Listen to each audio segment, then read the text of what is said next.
Call తో మీ బంగారాన్ని విడిపించి ప్రెజెంట్ మార్కెట్ రేట్ కే కొని బ్యాలెన్స్ అమౌంట్ ని క్యాష్ గా లేకపోతే సమానమైన బంగారాన్ని మీకిస్తుంది అక్షయ గోల్డ్ హబ్. దేశవ్యాప్తంగా తెలుగు భాష రాసేవారు చదివేవారి సంఖ్య రోజురోజుకు తగ్గిపోవడం ఆందోళన కలిగిస్తుందని రాష్ట్రేతర తెలుగు సంఘం ప్రతినిధులు ఆవేదన వ్యక్తం చేశారు.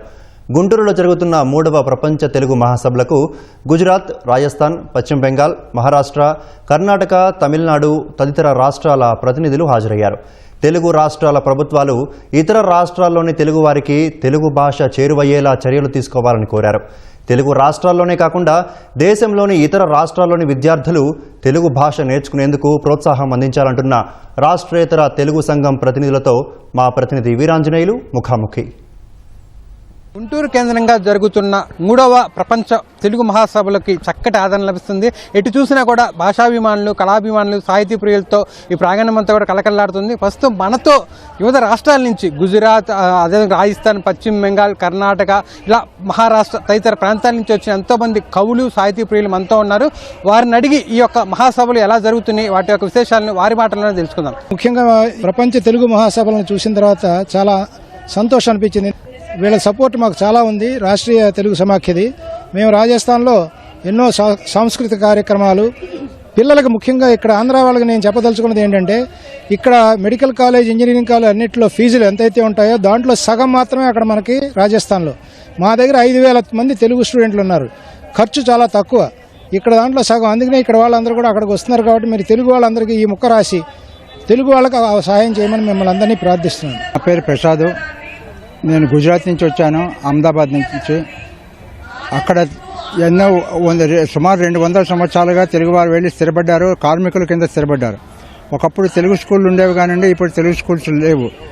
సంస్కృతికి, మన కళకి ఆనందం ఉండడం కోసం చెప్పేసి మేము అక్కడ వెంకటేశ్వర స్వామి గుడి కట్టాము. అది మొత్తం పశ్చిమ భారతదేశంలో పెద్ద మందిరం.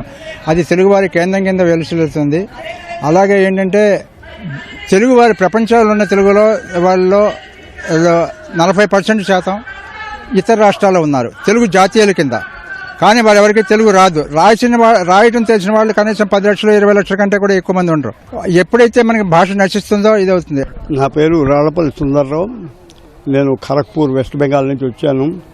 రాష్ట్రేతర తెలుగు వాళ్ళని ఏ ప్రభుత్వాలు పట్టించుకోవటం లేదు అన్న ఆవేదనతో రాష్ట్రేతర తెలుగు సమాఖ్యని స్థాపించడం జరిగింది. ఎందుకు అంటే, ఇతర రాష్ట్రాల్లో ఉన్న తెలుగు వాళ్ళు వాళ్ళ ఓట్లు మాకు రావు కాబట్టి వాళ్ళతో మాకు సంబంధం లేదు అన్నట్టుగా అశ్రద్ధ చేయడం జరిగింది. కానీ ఇతర రాష్ట్రాల్లో ఉన్న తెలుగు వాళ్ళు తెలుగు నేల మీద గట్టిగా గాలి వీచినా, తుఫాను వచ్చినా కూడా బాధపడేది, ఆక్రోశించేది బయట ఉన్న తెలుగు వాళ్ళు.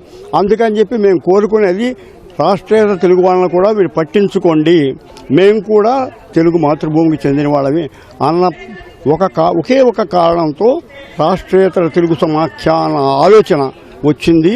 ఆ ఆలోచనని ప్రసాద్ గారు, నేను, ఇంకా కొంతమంది మిత్రులు అందరం కలిసి ఒక 10 సంవత్సరాలు కష్టపడి ఈరోజు దేశవ్యాప్తంగా దానికి ఒక గుర్తింపు వచ్చేటట్టుగా చేశాము. దేశవ్యాప్తమే కాదు, విదేశాల్లో కూడా రాష్ట్రేతర తెలుగు సమాఖ్యకి ఒక గుర్తింపు వచ్చింది. విదేశీ సంస్థలతో కూడా కలిసి రాష్ట్రేతర తెలుగు సమాఖ్య పనిచేసింది. నా పేరు లేళ్లపల్లి శ్రీదేవి రమేష్. నేను కూడా రాష్ట్రేతర తెలుగు సమాఖ్య తమిళనాడు విభాగానికి జోనల్ సెక్రటరీగా ఉన్నాను.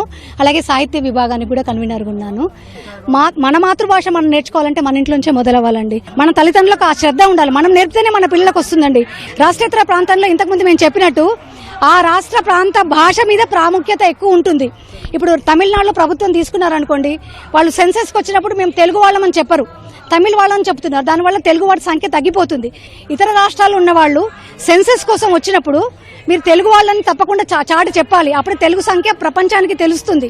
తెలుగు భాష ఇతర రాష్ట్రాలు ఉన్న వాళ్ళకు నేర్చుకోవడం కోసం మా రాష్ట్రీయ తెలుగు సమాఖ్యనే ఒక కొత్త సిలబస్ తయారు చేస్తుంది. ఇతర రాష్ట్రాలు ఉన్న వాళ్ళకు సమానంగా పనికొస్తుంది. రాష్ట్ర ప్రభుత్వం కూడా ప్రత్యేక దృష్టి సారించి ఇతర ప్రాంతాల్లో ఉన్న తెలుగు వారి భాషాభివృద్ధి కృషి చేయాలని చెప్పి వారంతా కూడా ఆశిస్తున్నారు. కెమెరామెన్ కేశవ్తో వీరాంజనేయులు, ఈటీవీ న్యూస్, గుంటూరు.